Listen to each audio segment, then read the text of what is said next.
Hello and welcome to the Writer Report. I am Eric Carrot Writer, and this week we're going to be looking at the 1998 movie Elizabeth.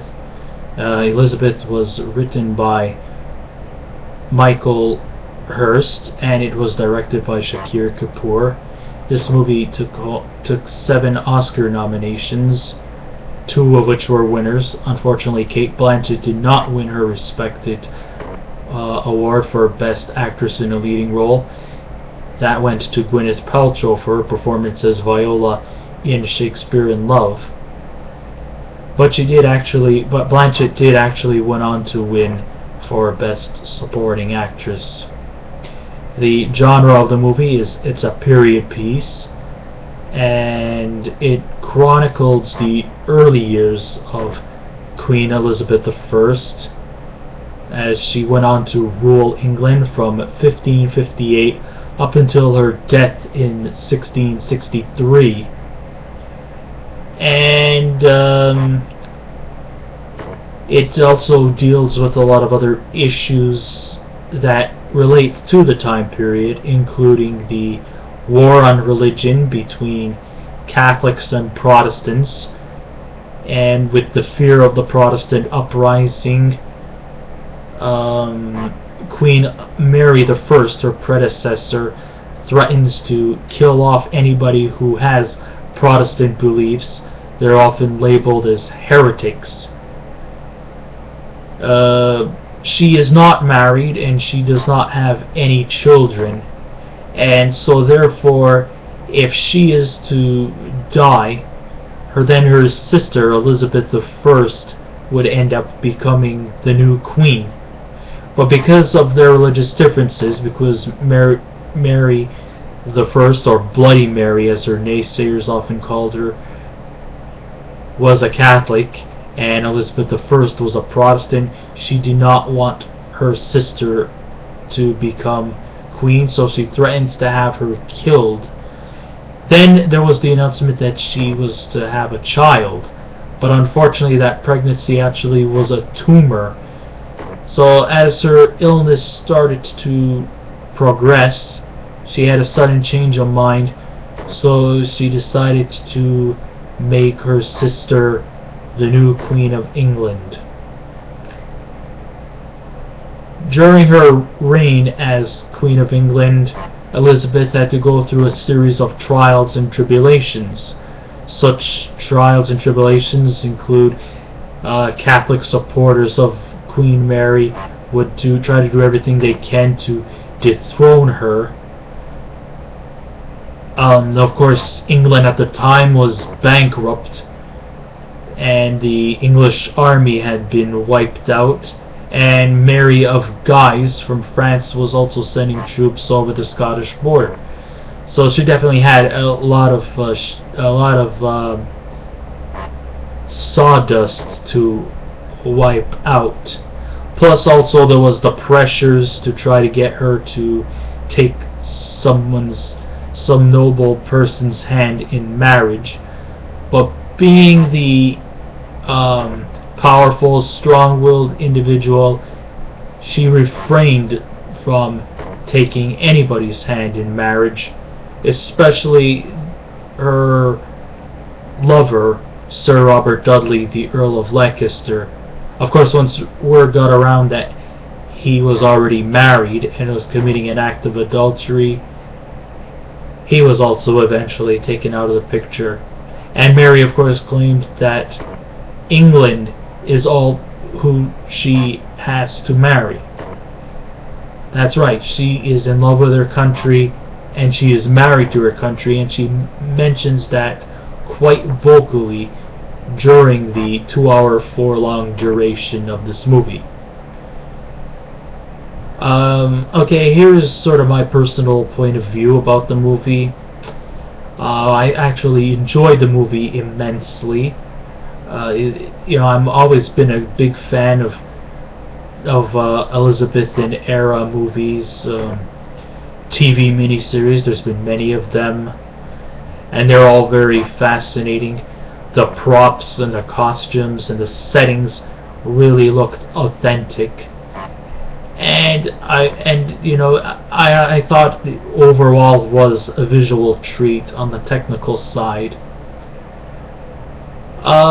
There were, of course, a lot of flaws too in this movie as well. First of all, let's start off with Cate Blanchett. Physically, she was perfect for the role, and her delivery of lines was definitely excellent. But there was some parts about the character Elizabeth herself that did not sit very well with me. The primary thing was that at times I saw her as being somewhat nervous and somewhat, I guess you could say, had some inner struggles. But I guess, at the time period, with all the stuff that's been taking place in England, fear and doubt has kind of manifested into her human psyche. So I guess that's kind of what I felt. I guess you could say that from the books that I've read and from the portraits and the pictures in the books, I always thought of her as being, pale-faced, stoic, aloof, and practically expressionless in many ways. And maybe that's actually what she was like in real life.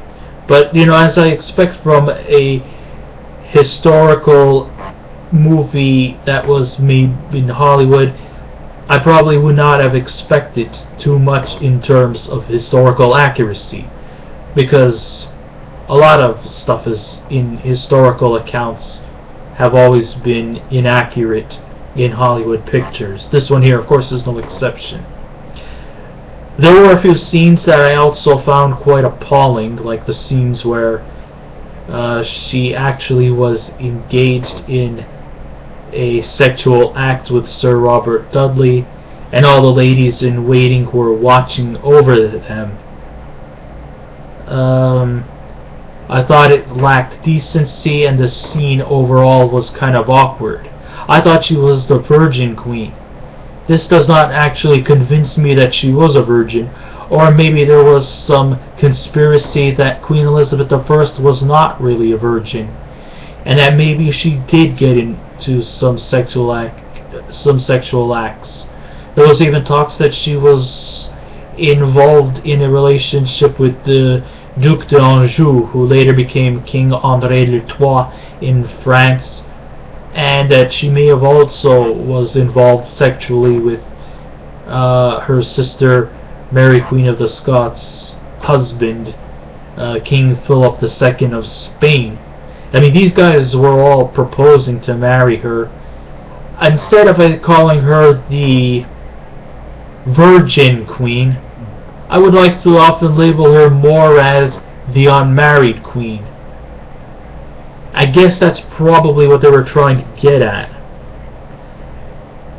Okay, the way Blanchett plays off her roles during, during the time of political reshaping and the economic structuring in England was nowhere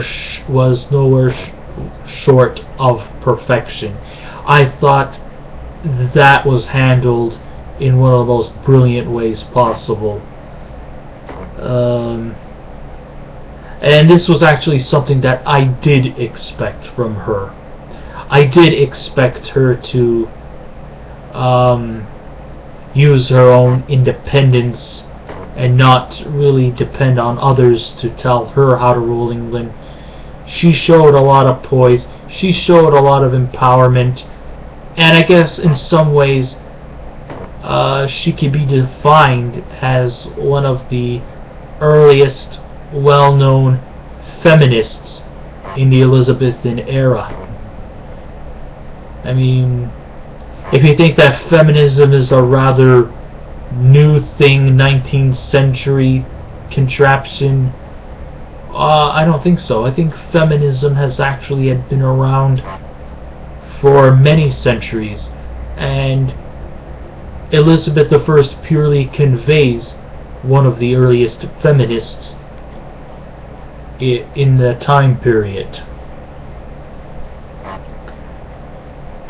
It's just that her low-key ways just wasn't really exhibited that well, and too many times, I thought it was kind of turned me off a little bit. But overall, it was not a terrible film. If you really love period piece dramas, I recommend you to see it if you like. If you like costume dramas, this one has very beautiful costumes. The settings, the construction, and all of the technical aspects is definitely going to be a visual treat. And I do recommend people who haven't seen it yet should check it out. And I think you won't be disappointed. It's just that some scenes could have been a lot better, and they could have made the character Elizabeth herself to be more believable and less Hollywoodized. So thank you once again for listening, and I hope that you write me back for some feedback. I would love to read responses. Remember, be nice. Be nice, show respect. If you have any criticisms, say it constructively, not destructively, because, all you're going to get out of me is just a hurt person if you condemn me in any way. Once again, it's nice to be important. It's more important to be nice. So I thank you once again, and I wish everybody a good day. Thank you very much. Goodbye.